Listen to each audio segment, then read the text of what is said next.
Hello students, today we will do science for ninth standard NCERT and chapter 9. What is our chapter 9? Chapter 9 is that force and law of motion. So students, in the above previous videos we have learnt that this is the whole chapter, and today's video we will discuss about Newton's third law of motions. तो आज हम Newton's के third law के बारे में पढ़ेंगे। In the previous video we have learned about first law of motion and second law of motions. That's it. So what is the third law of motions? तो third law of motion का एक other names भी होता। Others names is that action to reaction. What is other name? Action to reaction. इस नाम से भी ये लॉज जाना जाता। कभी कभी एग्ज़ाम में हमारा थर्ड लॉ ऑफ मोशंस ना आ करके आ जाता, what is the law of action to reaction. तो that is the third law of motions. Okay, every action, first of all लिखा हुआ every action have equal and opposite reaction. हमारा जो भी एक्शन होता वो क्या करता, हमें एक रिएक्शन देता, लेकिन रिएक्शन कैसे देता, वो हम अपोजिट डायरेक्शन में देता। Okay, you can C in the pictures. इस पिक्चर्स में आप देख रहे हो, यहाँ क्या देख रहे हैं हम पिक्चर में इसमें? Okay, we can see in the picture that ये एक एथलीट वो स्विमिंग कर रही थी। उसमें आप देख रहे हैं that is the wall of swimming pool. ये स्विमिंग पूल की वॉल है एक, इसके जो फीट है वो वॉल से टच है। तो जब ये एथलीट आगे की तरफ को, जब ये रनर यानी आगे की तरफ को स्विम करती, तो ये अपने पैर जो होते हैं, ये पैर दिख रहे हैं आपको, ये पैर दीवार से लगाती, फोर्स लगाती बैक साइड में। यानी ये फोर्स कहाँ लगा रही? बैक साइड में। तो जब ये बैक साइड में फोर्स लगाती with the help of her feet, तो ही मूव टू फॉरवर्ड, तब ये आगे की डायरेक्शन में मूव कर पाती। यानी जितने अमाउंट में फोर्स ये अपने फीट के द्वारा इस दीवार पर लगाती, उतना ही सेम फोर्स ये फीट इस रनर के पैरों पर लगाता, ताकि ये फॉरवर्ड डायरेक्शन में मूव कर पाती। तो क्लियर हो गया कि एक्शन टू रिएक्शन मीन्स जितना हम फोर्स किसी भी ऑब्जेक्ट पर लगाते हैं, वो ऑब्जेक्ट वापस हमारे ऊपर इतना ही फोर्स, उतनी ही क्वांटिटी में, लेकिन अपोजिट डायरेक्शन में लगाता। सिंपलर वे आपको मैं बताती, अगर कोई फोर्स इधर लग रहा, इस डायरेक्शन में कोई फोर्स लग रहा, पर मान लो 5 न्यूटन का ये फोर्स हम किसी वॉर पर लगा रहे हैं, किसी दीवार पर लगा रहे हैं, तो 5 न्यूटन का ही फोर्स ये दीवार हमारे ऊपर लगागी, लेकिन वो क्या लगागी? इस वाली डायरेक्शन में लगागी। न्यूटन क्वांटिटी 5 न्यूटन ही होगी। मीन्स जो हम फोर्स जो एक्शन हम किसी ऑब्जेक्ट के साथ करते हैं, वो ऑब्जेक्ट भी हमारे साथ रिएक्शन करता, उतना ही फोर्स लगाता, लेकिन वो डायरेक्शन क्या होती? अपोजिट होती, जैसा कि बिल्कुल हम इस पिक्चर में देख रहे हैं।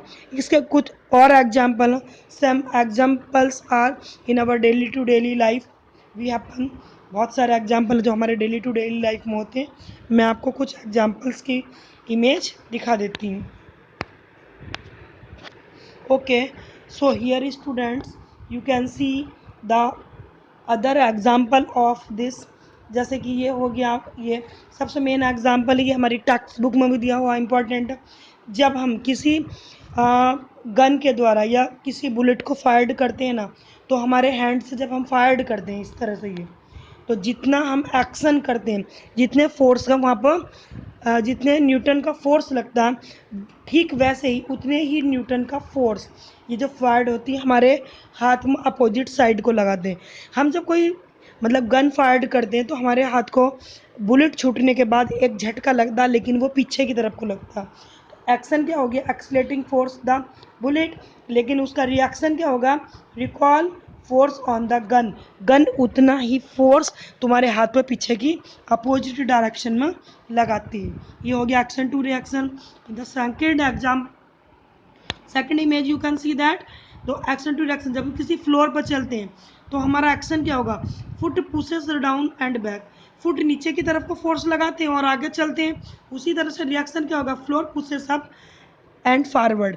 हमारे जो पैर होते हैं वो फोर्स पर नीचे की डायरेक्शन में फोर्स लगाते हैं, लेकिन जो फ्लोर्स जो फर्श होता वो हमारे पैर पर ऊपर की तरफ को क्या लगाता, फोर्स लगाता। फोर्स बराबर लगता लेकिन लगता अपोजिट डायरेक्शन में लगता। In the third example, that is the very common and the simple example of that, जब हम बोट्स, जब बोट किसी रिवर के या किसी वाटर बॉडीज के बैंक में आती, किनारे पर आती, तो हम जब बोट से नीचे उतर रहे होते हैं ना, तो जब हम एक पैर बोट पे होता हमारा और एक हमारा रिवर्स बैंक पे होता या किसी भी ऑब्जेक्ट पे होता, तो जितने फोर्स से हम उतर रहे होते हैं, तो ये बोट भी वापस हमारे फीट पे उतने ही न्यूटन का फोर्स लगाती, लेकिन अपोजिट डायरेक्शन में लगाती।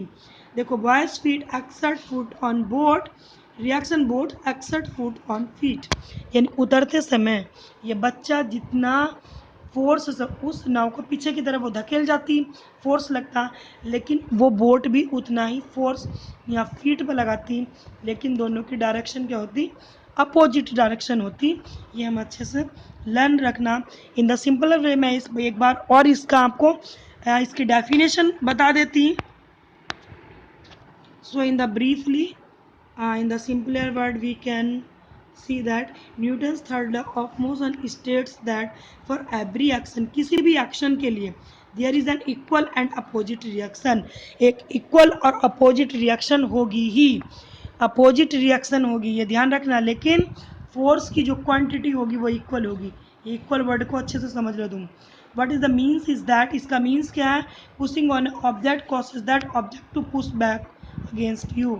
अगर तुम किसी ऑब्जेक्ट को पुश करते हो तो वो ऑब्जेक्ट भी तुम उसी ही अपोजिट डायरेक्शन में उतने ही फोर्स से पुश करता। The exact same amount, amount exact बिल्कुल सेम होगा but in the opposite direction, but direction क्या होगी, अपोजिट होगी। समझ गए? I hope you get it this. So let's go our next step. So our next topic is that conservation law of momentum. That is the very important topic. ये भी अच्छा important topic हमारा क्या है, conservation law of momentum. Momentum के बारे में students हम पहले ही पढ़ चुके थे। What is the momentum?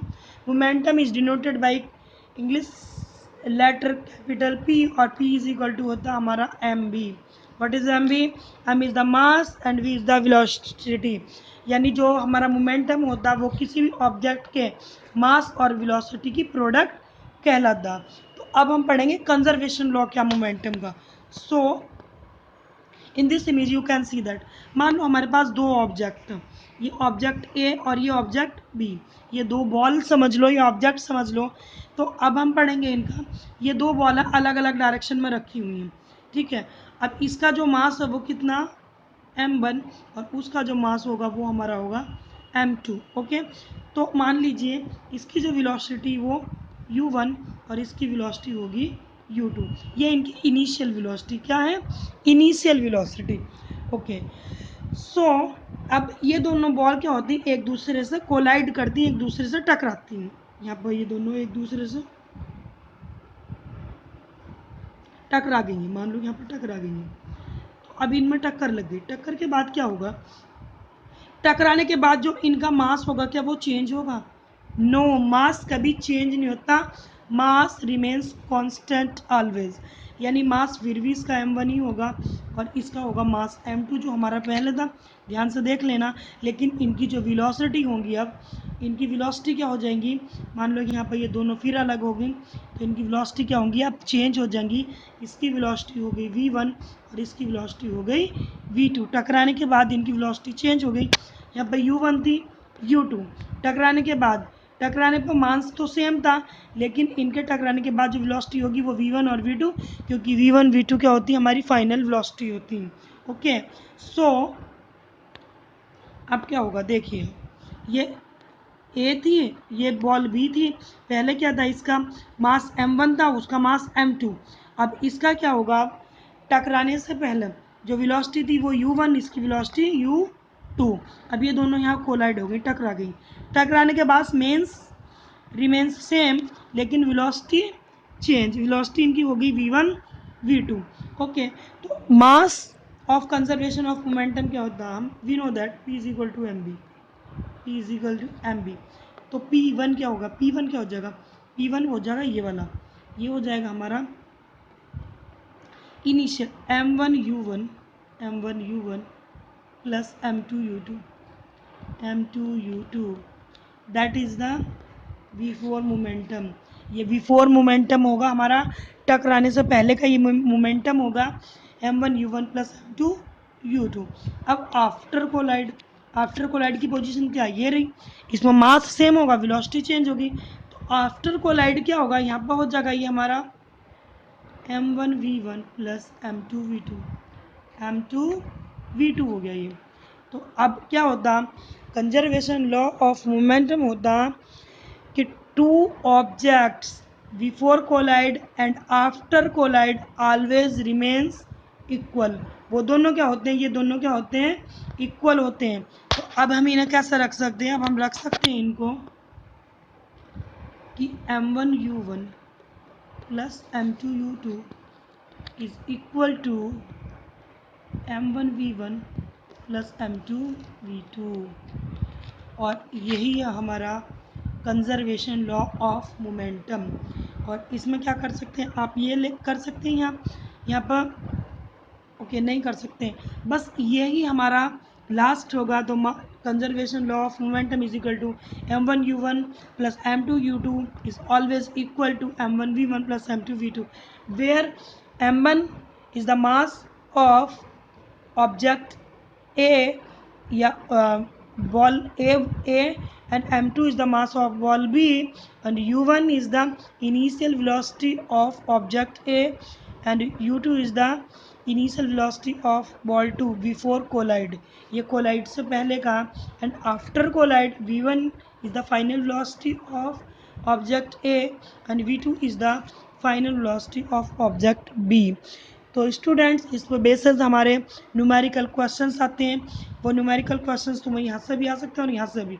उसमें कैसा आ सकता है, उसमें ऐसा आ सकता है, देखिए आप उसमें इस तरह से दे सकते हैं आपको, ये बिफोर कोलाइड का दे देंगे और आफ्टर कोलाइड का कोई एक वैल्यू दे देंगे, कोई एक वैल्यू छोड़ेंगे, वो आपको निकालने के लिए आएगी। और हम क्या करेंगे, उसके लिए जो जो वैल्यूज़ हमें दी वो वैल्यू अपनी पुटअप कर लेंगे, और बाकी की जो वैल्यू नहीं दी होगी तो उसमें हम जो हमारा formula M1U1 plus M2U2 is equal to M1V1 plus M2V2 निकाल कर उसको हम सॉल्व कर सकते हैं। तो इसी के साथ हमारा ये जो चैप्टर है स्टूडेंट्स ये फिनिश हो जाता। You can see our all videos on our YouTube channels and after that अगर आपको वीडियो पसंद आती तो like the videos and subscribe our channel. Thank you for watching.